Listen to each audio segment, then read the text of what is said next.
Nikoh marosimida kuyov bilan kelin yonma-yon o'tkazildi. Nikoh diniy va davlat qonunlariga muvofiq o'tkaziladi. Atrofda qarindosh urug', yoshi ulug'lar to'planib ketgan. Ba'zilar tik turgancha kuyov kelindan qabul so'zini eshitishni kutmoqda. Yana ba'zilar esa to'y uyining ishlariga band. Singlisi Salsabilning to'yida u yoq bu yoqqa yugurib, ishlardan holdan to'ygan Arfan nihoyat bir oz tin oldi. Qo'lidagi ishini tugatib, nikoh o'tayotgan joy tomon kelib turganida bir kishi yugurib keldi. Qo'lida mobil telefon. Telefonni Arfanga uzatib, sodda ohangda dedi: "Aka, Salsabilning telefoniga kimdir qayta-qayta qo'ng'iroq qilyapti." Arfan telefonni olishi bilan qo'ng'iroq uzildi. Ekranga qarasa 15 marta qo'ng'iroq bo'lgan ekan. U alomonni yorib tashqariga chiqdi. O'sha raqamga qayta qo'ng'iroq qildi. Qo'ng'iroq darrov ko'tarildi. Qarshi tomondan kimdir baqiriq dedi: "Bu yerda ikki tomonda ham ikki uyda to'y bo'lyapti. Uylar bezatilgan. Men qaysi uyga boray?" Telefon ortidan ayol kishining ovozi eshitildi. Arfan kim ekanini tushunmadi va so'radi: "Siz kimsiz?" "Menga 4 buyurtma qilingan edi." Salsabilning juda katta orzusi bor edi. Nikoh tugashi bilan u sevimli insoni bilan birga 4 kesishni xohlardi. Uning yangi hayoti shu lahzadan boshlanishi kerak edi. Kichik bo'lsa ham har bir orzu oila uchun qadrli. To'yda mayda-chuyda istaklardan tortib katta orzulargacha hech biri e'tiborsiz qoldirilmagan. Demak, bu orzu ham yarim yo'lda qolmasligi kerak. Arfan javob berdi: "Qayerda turgan bo'lsangiz, o'sha yerda kutib turing. Men odam yuboraman. Aytgancha, ustingizdagi kiyimingizning rangi qanday? Sizni tanish oson bo'lsin." "Och pushti rangli three-piece kiyimdaman", dedi qiz va telefonni uzdi. Arfan atrofga qarab kimnidir qidirdi. So'ng yana nikoh o'tayotgan joyga qarab yurdi. To'y marosimi hozir boshlanadi. U katta aka, mas'uliyat bor. Bu yerda turishi zarur. Hozir bu joydan bir qadam ham ketmasligi kerak, ammo tortni qabul qilish ham juda muhim. Atrofga ko'z yugurtirar ekan, Arfan bir yigitni ko'rib qoldi va chaqirdi: "Arish, bu yoqqa bir kelchi." Tirsakkacha yenglari shimarilgan, oq rangli panjobi kiygan yigit yonida turardi. Qaddi qomati kelishgan, bo'yi baland, terisi bug'doy rang. Ko'zida dumaloq romli ko'zoynak, yuz ko'zida doimiy tabassum. Ismi Saffon Arish. Arfaning do'sti. Hozir u telefon orqali gaplashayotgan edi. Odatda bunday gavjumlik shovqin suronni yomon ko'radi, yolg'izlikni sevadi. Ammo bugun do'stining qistovi bilan uning singlisi Salsabilning to'yiga kelgan. Telefon suhbatini tugatib, Arfan chaqirig'iga javoban oldiga keldi. "Nima bo'ldi?" Arfan charchagan ovozda telefonni ko'rsatib dedi: "Mana shu raqamni yozib ol. Oldingi ko'cha tomon biroz yur.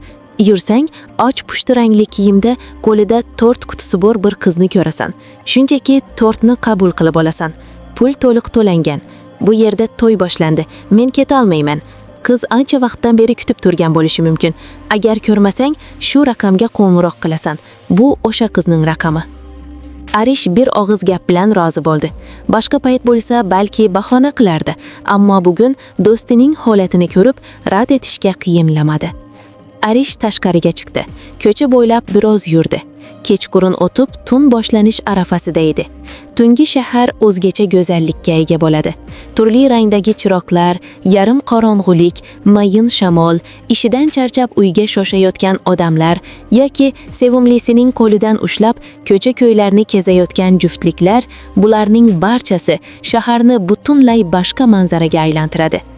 Bugun osmon bulutli, istalgan payt yomg'ir yog'ib ketishi mumkin. Qishning boshlanishi. So'nggi yillarda yomg'ir har faslda o'z o'rnini topib olgandek, bu safar ham istisno bo'layotgani yo'q. Mayin yorug'lik ostida Arish yaqinida bir qizni ko'rdi. Yaqinlashgach, qo'lida oppoq rangli quti borligini payqadi. Yaxshilab qarasa, pushti rangli kiyim ustiga qora yubqa shal tashlab olgan qiz aynan tort yetkazib berishga kelgan shekilli. Arish oldiga borib to'xtadi. Qizning yuziga qarashi bilan ko'zlari qotib qoldi. Bu nimasi? Shunchalik chiroyli qiz ham bo'ladimi? Dumaloq, oppoq yuzi go'yo seferga botirilgandek. Kim aytibdi, mehr faqat qora mag'iz qizlarning yuzida bo'ladi deb. Bu qizning qop-qora surmali ko'zlari istagan erkakni bir zumda sevgi domiga tortib ketishga yetarli. Do'stining singlisining to'yiga kelib, o'ziga kelin tanlab qo'yish Arish uchun eng jirganchilik holat edi. Grovning to'yida nega odamlar bu yerda u yerda qarab o'z juftini izlaydi? Eng jirganchilik holat bugun aynan uning boshiga tushdi. Qarshisida turgan qizni ko'rishi bilan yuragi sakrab dedi. Mana shu qiz menga kerak. Bir lahza tikilib qoldi Arish. Qanday uyat. Qiz tomog'ini qirib qo'ygachdan Arish o'ziga keldi. O'zini bosib so'radi. Ismingiz? Rufayda Anha. Men aslida tort yetkazib berishga kelgandim. Sizmi? Anha gapini tugatolmadi. Arish unga tikilib turib dedi. Ha, men tortni olish uchun keldim. Bugun to'yi bo'layotgan yigitning akasining do'stiman. So'ng tilini tizib tuzatdi. Uzr, do'sti edim. Siz tort yetkazib berish bilan shug'ullanasizmi? Yo'q, aslida tortlarni o'zim pishiraman. Kichik biznes boshlaganman. Shu sababli yaqin atrofdagi uylarning buyurtmalarini o'zim yetkazib beraman. Mana, mening vizitkam. Shunday deb Anha sumkasidan kartochkani chiqarib Arishga uzatdi. Gapni cho'zmay tort qutisini ham berdi. Xohlasangiz tort yaxshimi yo'qmi tekshirib ko'rishingiz mumkin. Kerak emas. Xo'p, mayli. Juda ehtiyotlab olib keldim. Hech narsa bo'lmagan bo'lishi kerak. Unda men ketaman. Agar keyinroq tort kerak bo'lsa, albatta menga murojaat qiling. Agar shu shaharlik bo'lsangiz. Arish yengil tabassum bilan dedi. Men ham shu shahar odaman. Balki juda tez orada qalbingizdagi inson ham bo'lib qolaman. So'ng oxirgi gapni pichirlab qo'ydi. Anha tushunmay so'radi. Biror narsa dedingizmi? Biror narsa eshitdingizmi? Anha boshini ikki tomonga qimirlatdi. Arish dedi. Unda hech narsa demadim. Yaxshi, unda men ketaman. Kech bo'lib qoldi. Anja kutdim. Endi uyiga qaytishim kerak. Albatta, ehtiyot bo'lib boring. Anha telefoniga qarab, so'ng Arishga tabassum bilan dedi. Men ketdim. Uyga yetib olaman. Men kechiksam sal muammo bo'lmaydi, lekin siz bu tortni tezroq olib kirmasangiz, balki kimningdir hayotidagi eng go'zal lahza kechikib qolishi mumkin. Shunday deb Anha xayrlashib ketdi. Arish bir muddat uning ketidan qarab qoldi. Bir qadam, ikki qadam, Anha ko'zdan yo'qoldi. Arish qo'yidagi kartochkaga qarab past ovozda dedi. Men sizga juda qattiq oshiq bo'lib qoldim, Rufayda Anha. Sizning mayin tabassumingiz yuragimni olib ketdi. Agar yaqin orada yuragim egasi aylanmasangiz, jonimdan ham ayrilishim mumkin. So'ng o'zi kulib dedi. Agar siz mening taqdirimda yozilgan bo'lsangiz, juda tez orada menikiga aylanasiz, Rufayda. Men shaxsiy narsalarimni uzoq vaqt boshqalarga qoldirib qo'ymayman. Bu birinchi qarashdayoq sevgi. Endi faqat sizni o'zimiki qilish qoldi. Juda tez orada buni amalga oshiraman. Davomi bor. Oltin sheroqa oqshomda. Tanya Mahi.